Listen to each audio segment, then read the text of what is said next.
PM Awas Yojana को नहीं आसिला खुशी खबर 6 लाख लोकों को मिला घरर अनुमति जानिबा संपूर्ण खबर।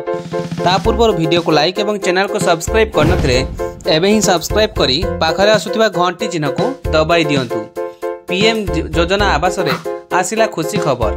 गरीब तथा मध्यम वर्गर लोकमानंकु खुशीर खबर जगाई दैछंती केंद्र सरकार। समस्त योग्य हिताधिकारी को आवास उपलब्ध कराया पाई प्रथम पर्याय देइछंती green signal. PM Awas Yojana रे 6 लाख रु अधिक घर निर्माण करने पाई केंद्र सरकार मंजूरी देइछंती।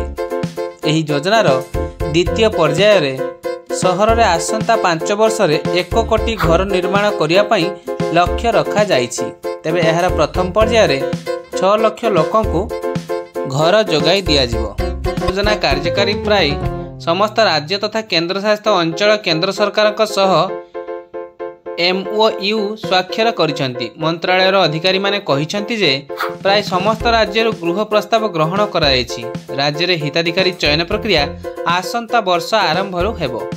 डिमांड सर्वे एवं प्रमाणपत्र आसंता मार्च सुधा शेष करिया पई